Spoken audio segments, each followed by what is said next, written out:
what's up everybody? I want to talk about that last video a little bit and these carbon fiber jazz picks. And I got to slap the old macro lens on there and get it in the light and show you that pick. There it is, the Dunlop Jazz 3. There it is, Dunlop. It says max grip on there somewhere. I think it says it on this side. Yeah, right there.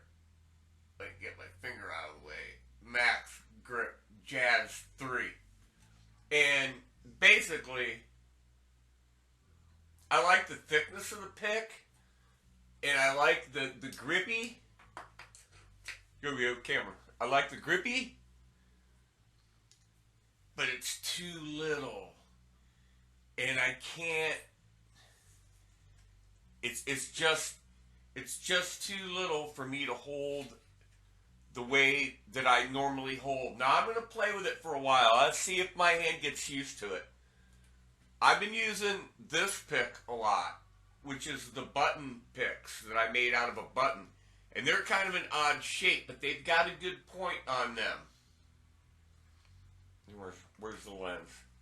They've got a good point on them.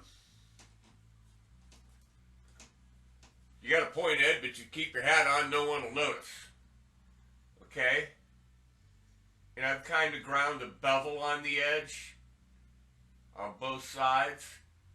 Maybe you can see it better on the red button. See, I've ground that bevel on there. And those, if you're trying to speed pick or like tremolo pick, that material that the button's made out of is really, it's really amazing, you know. And those are just antique. I don't know if they're celluloid or plastic or what they are, buttons, but that's what I wanted to say about the pick.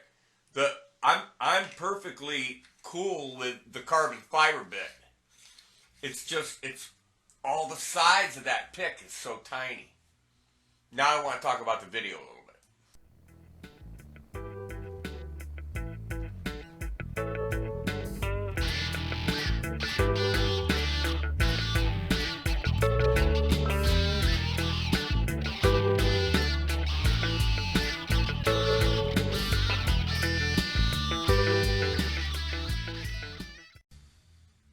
Now I'm fully, bully aware that is a raunchy tone. That's raunchy as hell. And what you're hearing there is a mix between the camera, which just picked up the guitar because I'm playing into my DAW, recording into my DAW to that backing track, and the backing track music, which also has a lead guitar in it, but I thought adding the room to it sounded better. Now here, let me drop the room out completely and hear it.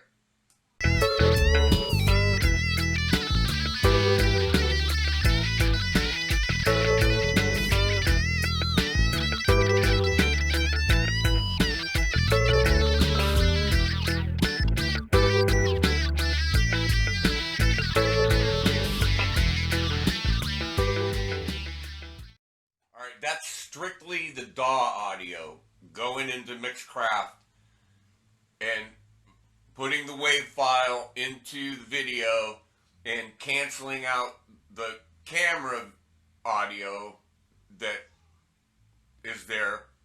So now I'm going to turn the wave file, the DAW audio off completely and just show you just the camera audio so you're not going to hear the backing track.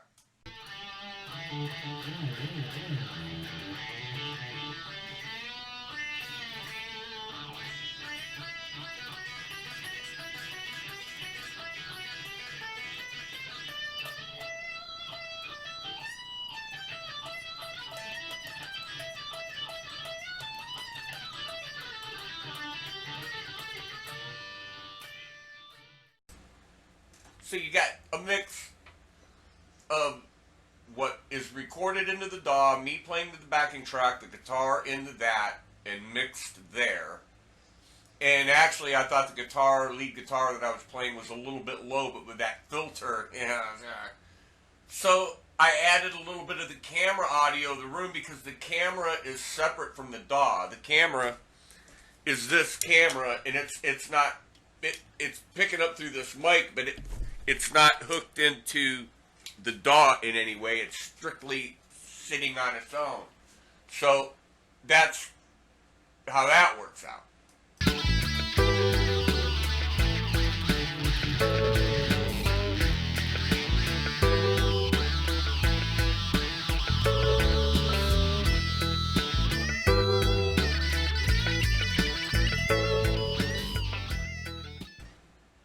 So like I've said before, I put these backing tracks together in my DAW, either with the loop library that comes in the DAW, which includes drums and all the instruments, and they have these rhythms and all these parts that you can put together, or I'll lay down a drum track from that library, or now like with the Beat Buddy, like I did in the last one, and play the bass and the guitar, make my own backing track and play over it. Now, I already know what I'm going to play, what I have in mind.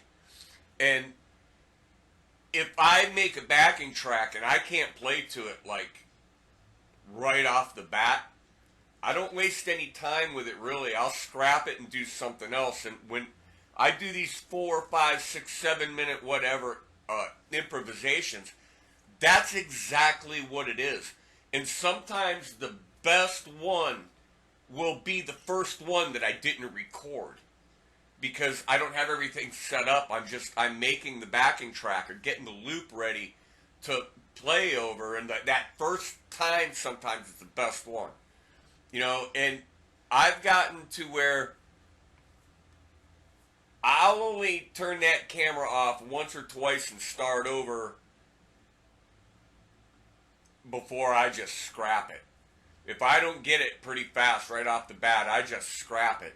So it's always going to sound like I sound, okay? Now, yeah, that filter, that's a terrible filter. That auto wah is a terrible filter. But that was intentional. That was totally intentional. And watching yourself back play to something like that is great because it tells you where you need to work, what you need to improve on, where you need to work on your transitions, your riffs, everything, timing, everything. And it's thinking on your feet. If we would have had this as kids, now I had a cassette recorder. And I credit the cassette recorder for being like the greatest tool that I had because I could record a rhythm part. I could lay some chords down and then play over that, play it back and play the guitar that. And sometimes I would even lay the chords down, play that cassette loud with the other cassette player, play another part, maybe the bass, a lot of times the bass or another guitar, and record, and then have that cassette that would be like almost a 2-track, okay? I had 2 tracks on there, which took 2 cassette recorders, and they were terrible. It was terrible, but you could hear it, and if you played it through a big stereo and played it loud, you could plug your guitar in and play along to it, and, that was cool. If we'd have had these tools back then, just imagine, and that would have been great. So, so that's what that was. That is a blend of the room, the DAW, a shitty auto wah filter, a dizzy backing track, hip hop backing track, and a jazz pick that I'm really not. I was a little bit disappointed now. Epiphonium, I think it was, told me to try the XLs. They're the same thing, only in the size of a regular pick. Now, I use all kinds of picks, For a long time, it was just this, the purple one.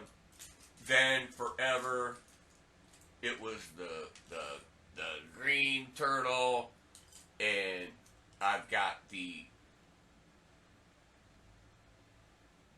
.60, the orange turtle, red turtle. I bought these, the white turtle. These are .50, and Dave Levine said, "Ooh, that's thin," and I didn't think it was that thin. He's right. That's pretty thin. But when I'm strumming an acoustic guitar, if I'm using a heavy pick, it'll wear my hand out pretty fast, depending my right hand. So having that give on there, it helps. It helps. You know, one of my favorite picks over the years has just been I don't have any of that color. Well, here's one. This is a Boudreaux guitar pick. But just the Fender Medium Tortex,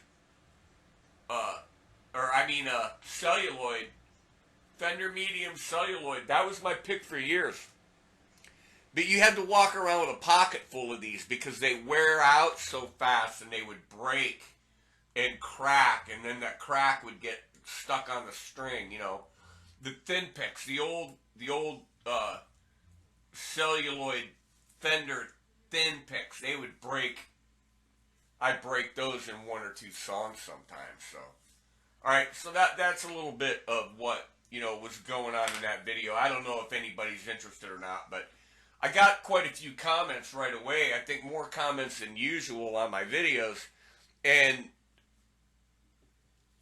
so I thought I'd kind of explain a little bit what was going on. You know, the playing was crappy. The tone was crappy and the playing was crappy. I'm not going to deny that.